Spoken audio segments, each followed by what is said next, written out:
Hello everybody.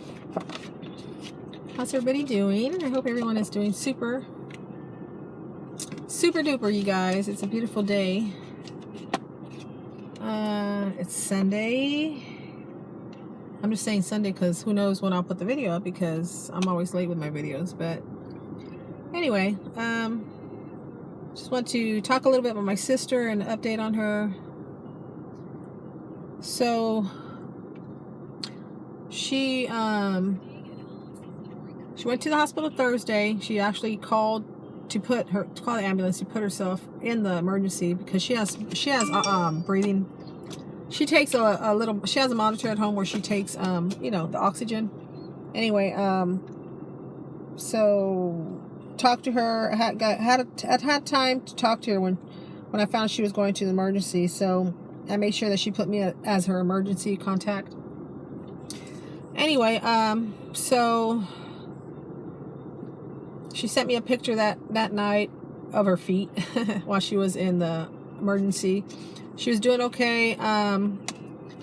They had her, of course, on the breathing, where the little tubes in her nose right here, and then she was doing okay. And then the next day, which was Friday,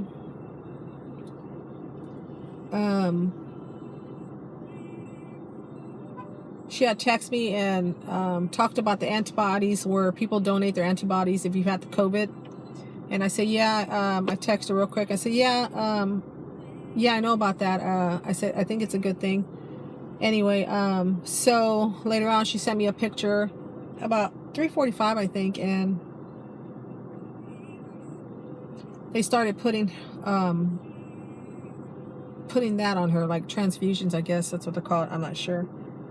So that was going good, and she was still on the same breathing situation, just having her own breathing with that with the little tubes.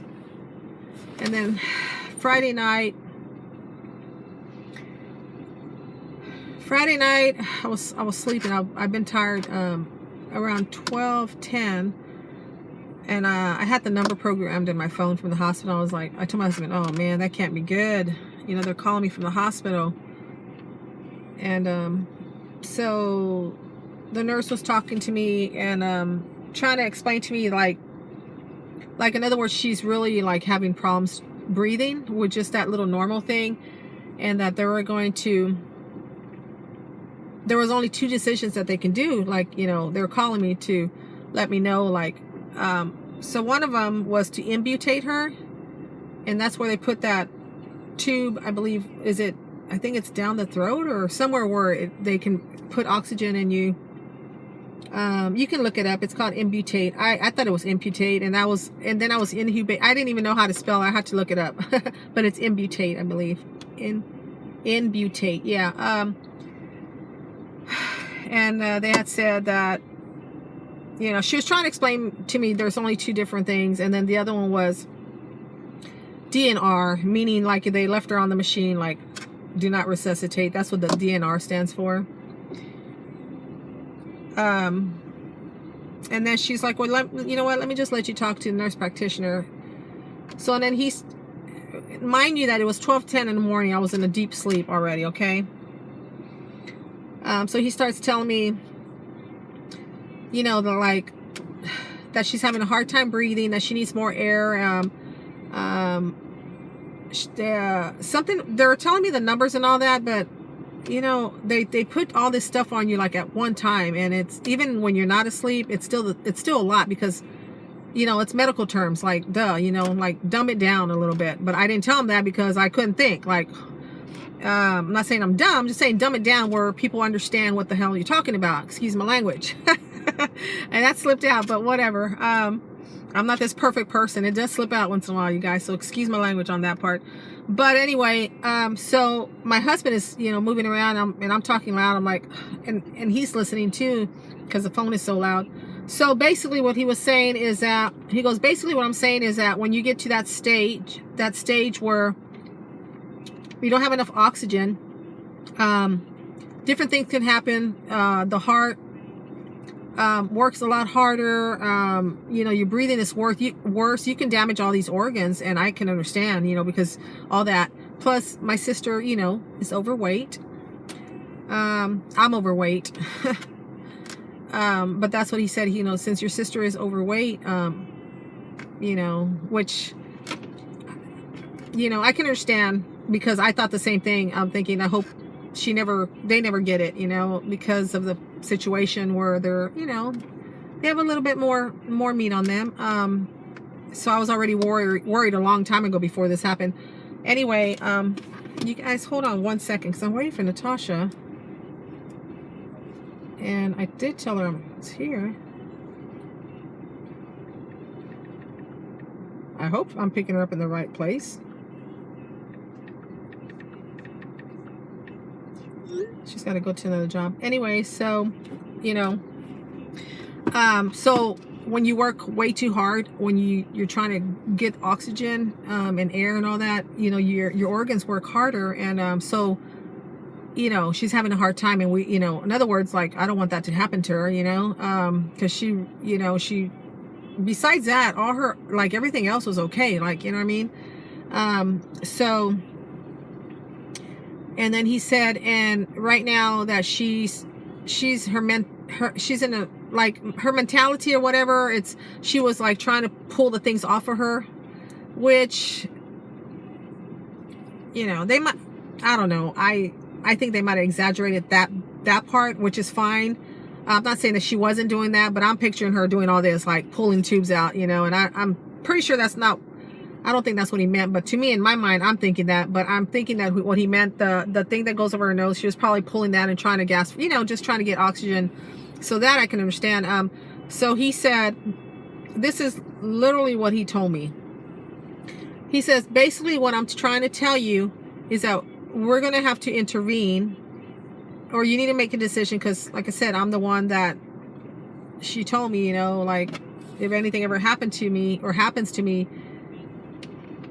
you know, I'm gonna put you down as you're making the choices. I'm like, okay. So and he said, basically what I'm telling you, if we let her stay on the road she's in now, where it's not, you know, where they're not imbutating her, that by the morning she will literally be gone. And that's straight out what he told me.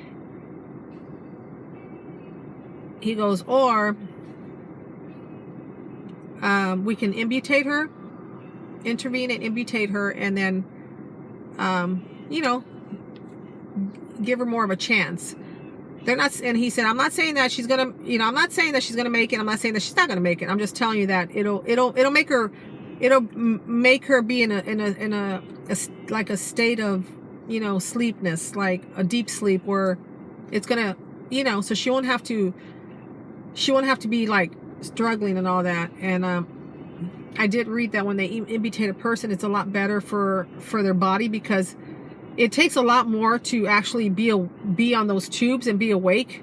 It takes a lot more out of your body, like a lot. It takes a lot harder to do that. Hold on one sec, you guys. Hello?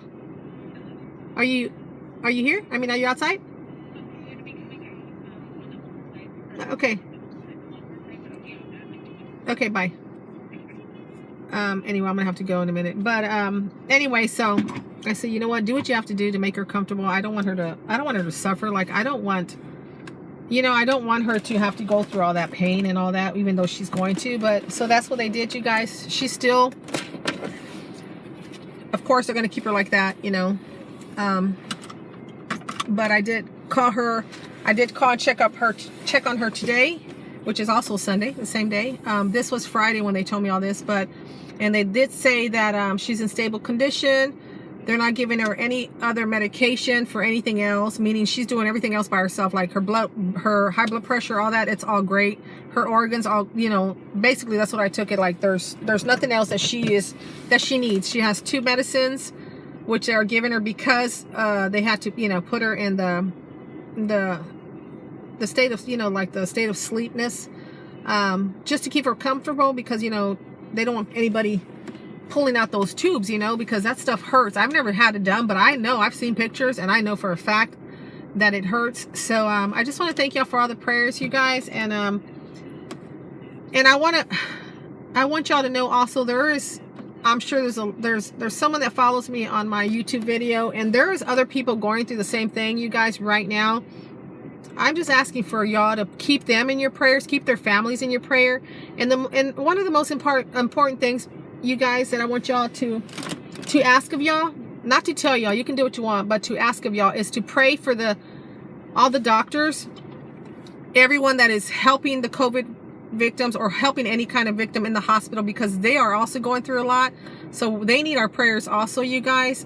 So just keep all those people in their prayers, all right? Because there's so many people going through this. But anyway, thank you for all your prayers again, you guys. And I'll try to keep you updated a lot more later. But for now, I gotta go. And like I said, thank you again, you guys. And I love you guys. And y'all be blessed. Okay. Sorry I have to go real quickly, but I have to take Natasha to work. So I'll talk to you later. Bye.